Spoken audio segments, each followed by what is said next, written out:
Michael, morning. Andreas, Sledge, Alan, Ben. Ben, I'm not sure I've seen your name before. Welcome. George, Craig, Kimberly, PD, Pat, welcome everybody. Welcome. And if you're new here, or maybe you're not so new and you just want to chat, you got to make sure you're a subscriber. Hit that button. I guess it's this way, right down over here. Hit that button on the screen, be a subscriber, and then the live chat comes on. If you're watching this later and it's no longer live, you'll have to leave me a comment down below, and I will get back to you just as soon as I can. How's everybody doing today? Looks like we might be dropping. I don't know. We'll see. We'll talk about it. OPEC still meeting today, and ADP numbers coming out. A crazy big pop. I don't even know what kind of malarkey those guys are cooking these days. I don't think we added that many jobs to the economy, but hey, maybe it's just all the people needing 2 and 3 jobs just to afford the inflation. I mean, entirely possible, I guess.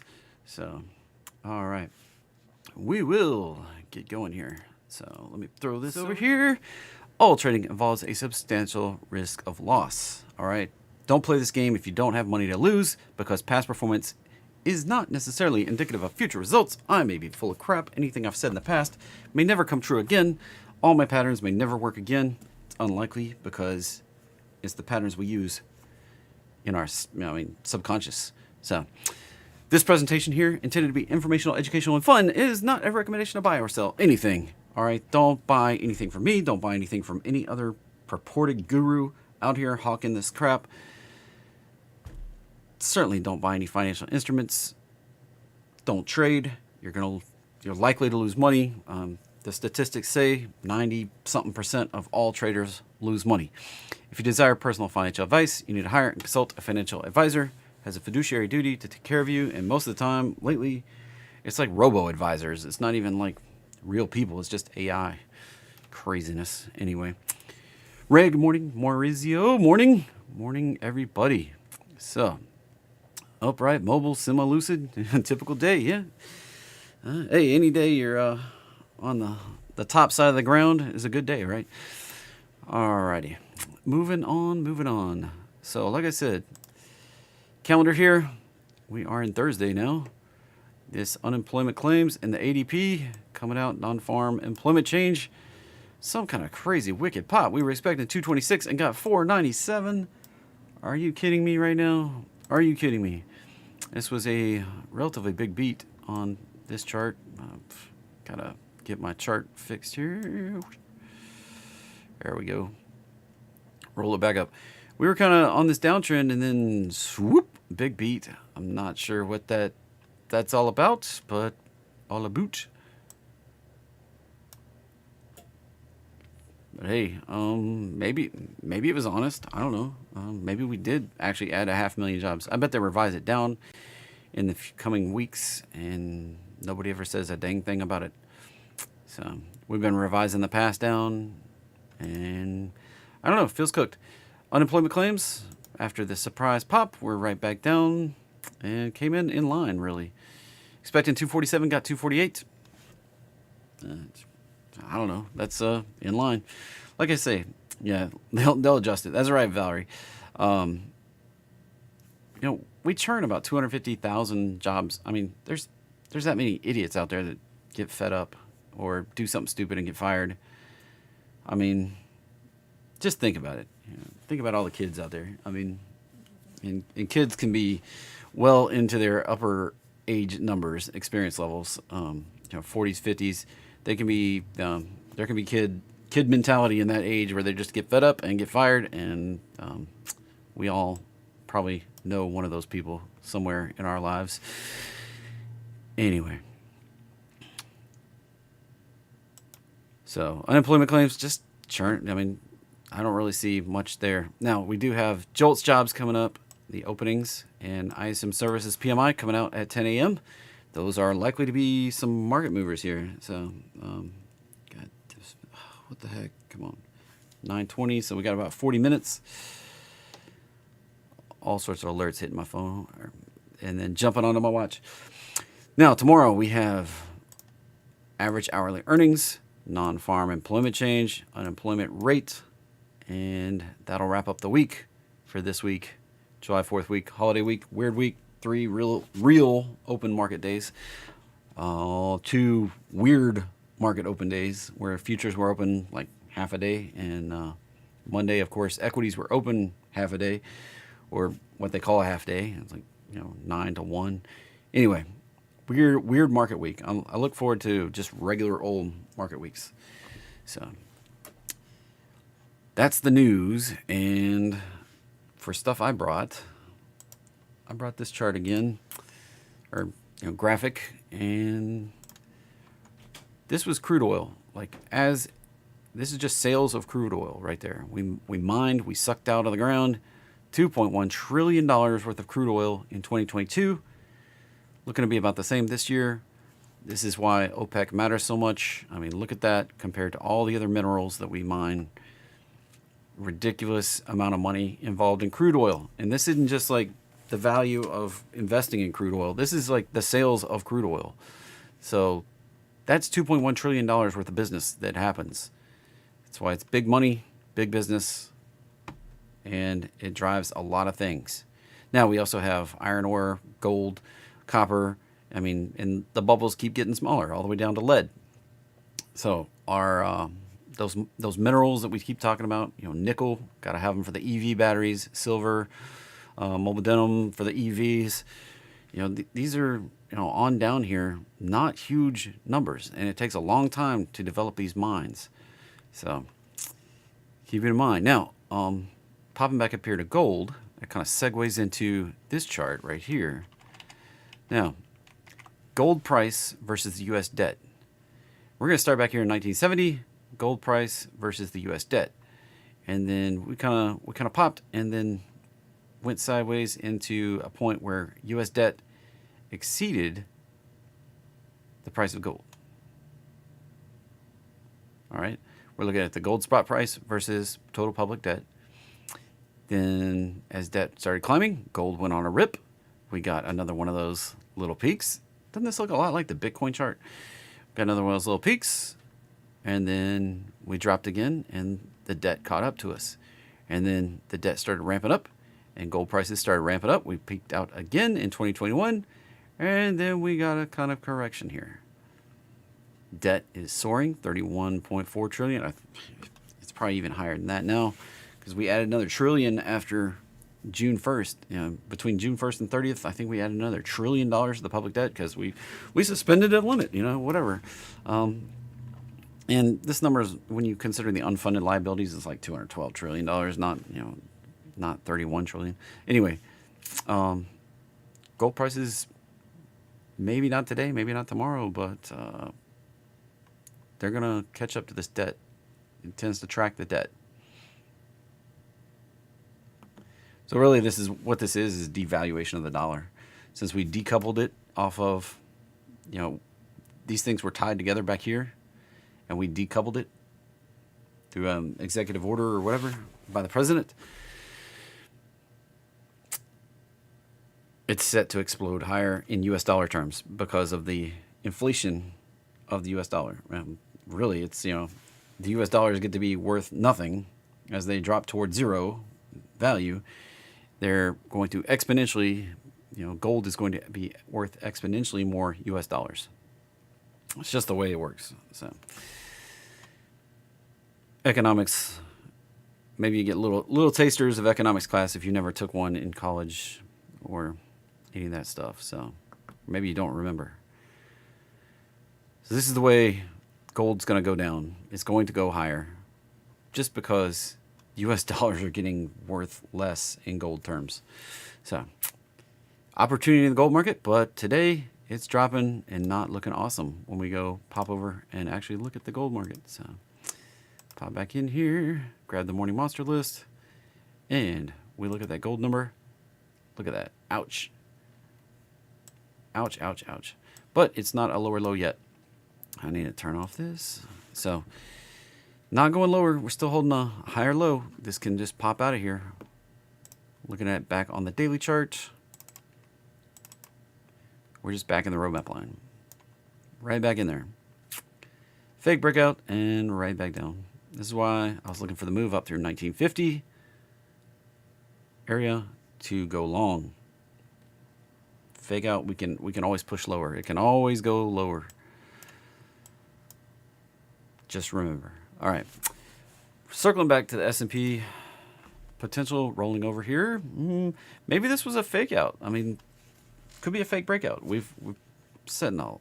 We've been 80 something days since the last pullback, and this thing has been cooked. I mean, this doesn't look like we're going to set the longest bullish run in history here.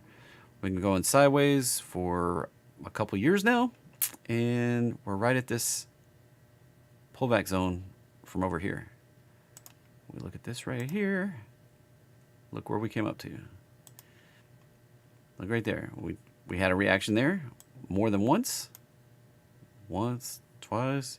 Popped up above, found support, came back down, bounced off the bottom, found resistance breaking out, came back down through, tried it one more time, found resistance coming back up into it, found resistance coming back up into it. Are we going to find some resistance? So just keep it in mind what we have. I mean, the chart shows you this is a point where we're probably going to get some chop.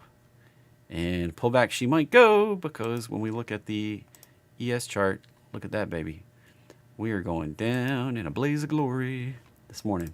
After that ADP number, big down. Kind of drew that, and we're already exceeding it. So that was kind of a breakout, breakdown, extension. And now we're going down. 4,300 is where I kind of expect this to go, but we do have one support level to contend with here. Let's talk about it. If we draw from the low, right back over here on my birthday, up to the high, right up here on the 30th, we have support right in here. So here's the levels to watch.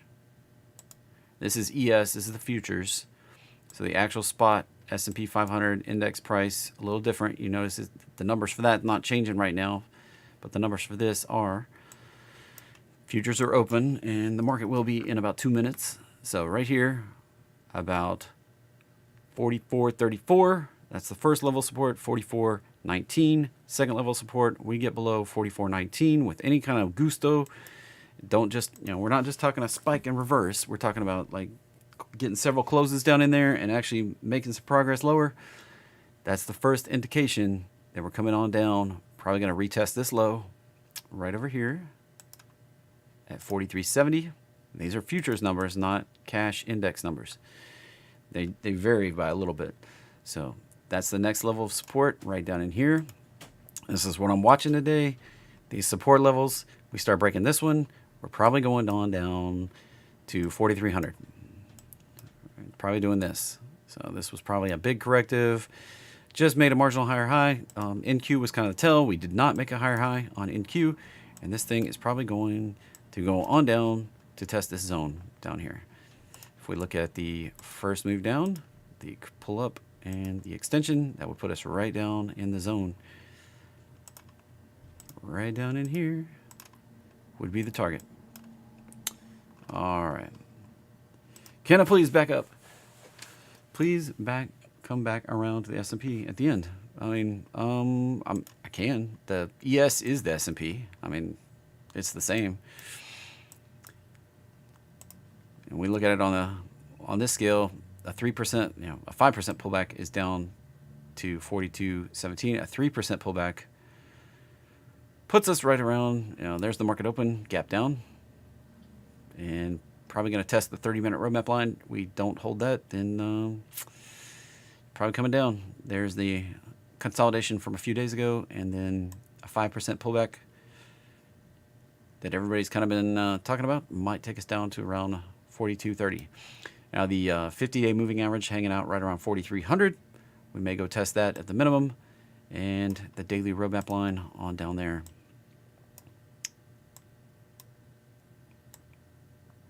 Right down here around 41.25.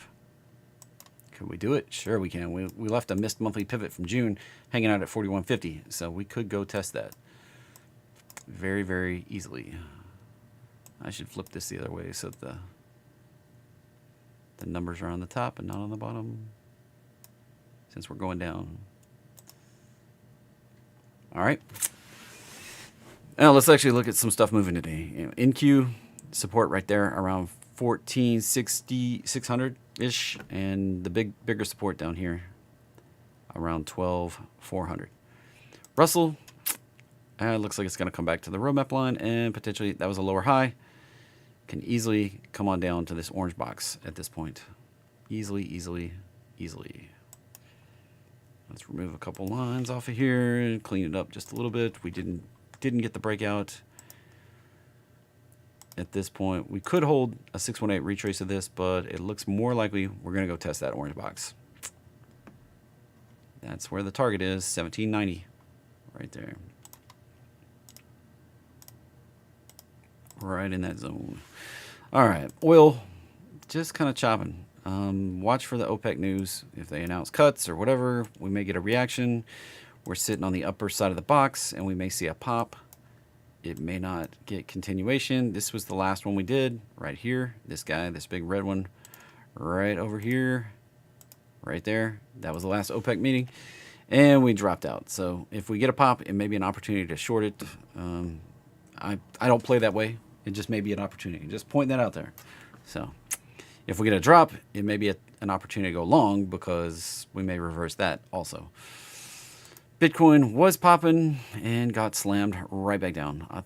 We were breaking out. I got all kinds of alerts and then slammed it right back down. If we look at the 30-minute here, look at that. Giant rally and slammed right back down. I don't know. And Ethereum, same kind of move. So something was afoot, but Ethereum just can't break out of that consolidation, and Bitcoin can't break out of its high consolidation. Just winding it up, winding it up, winding it up. Eventually, it's going to get that bigger move. So, is the bigger move down or is the bigger move up? That's the question, though. So, the longer we stay churning, and this is like an upward churn, so the probability that we see a pop is edges out the drop in my book. All the things I watch. Dollar still maintaining under the roadmap line, probably going lower. It's just a matter of time. TMV, this is Treasury Bears getting a nice little pop. If we get a breakout, we can go on an extension. That extension would look something like 131, possibly up to this resistance at 137. CRBU, wow. Biotechs, dangerous stuff right there. Unpredictable, into the roadmap line and into the resistance right there. Okay, big gap down and resistance right there. I don't expect it to get above that at $8, but it could. Biotechs are dangerous. Please be careful. Biotech. Let's see. Investment SRTY. Ultra short. This is a leverage on Russell 2000. As Russell 2000 drops, you got to be careful on leverage. It does not always play with the patterns. We've had long-term resistance right up here. We may go retest that again. APTV, auto parts, OEM. Yeah, that looks like it's probably coming up to 1618 at 107, and may retrace to the back to the roadmap line. Maybe echo this correction that we just did right here. Maybe get another one of those right up here. Maybe extend it up. So I don't know. That's I don't think continuation right now. Not feeling it. PERI looks pretty dead at the moment. Popped up, found resistance, right back to the roadmap line, high or low. Need to break out above these levels right here at the minimum to get continuation higher. Those targets could be 46 and 50 if we do that.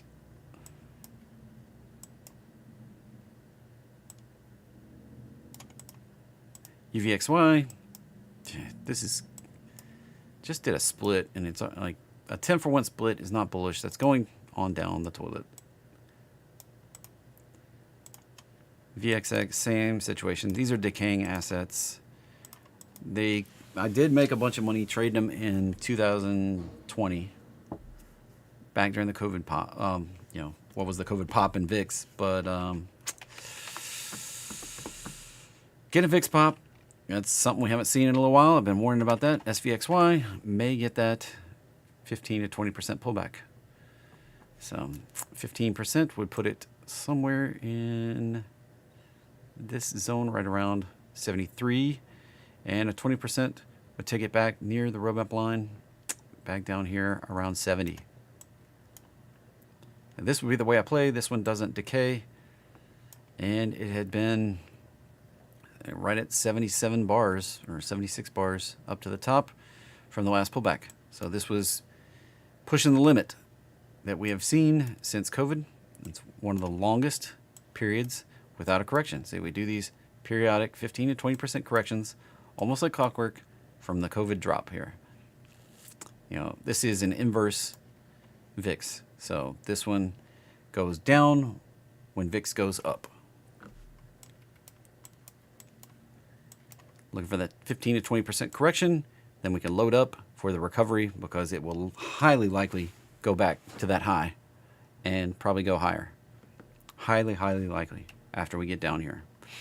Got to wait for the drop though. PLCE, Children's Place. Wow, that one probably going to come back up to the roadmap line. That would be my guess there. TZA, ugh, nothing to do. That looks horrible. That really looks horrible. I wouldn't even touch that with your money. ASML, probably coming back to the roadmap line. That would be the highly likely thing to do. This arrow, I've said it for a couple weeks now. SOXX, that one, after pushing that high, highly likely to come back to the roadmap line. That looks like a little head and shoulders pattern. Let's zoom up on that. And look what we got here. A little shoulder, head, shoulder. We break that. The target on SOXX would be roughly right down here, around 450. I don't know, SOXL, same kind of pattern, much cheaper price. This is leverage stuff. Be careful trading leveraged instruments, of course. Right there, we break that one. Looks like we could come back down to 1670, right back to the roadmap line. Or if we hold it here, we could break out and head up to 28. My conservative target was 27. And we tagged that. We're tagged right in there, back there. So, all right. LRCX coming down. Probably going to go back to the roadmap line. MDB. How would it, that was at resistance. I expect that to roll back over, at least test this, if not fill this gap. We do have some support right back here that we may not break below. ADBE, probably going to roll back, at least test the bottom of this consolidation.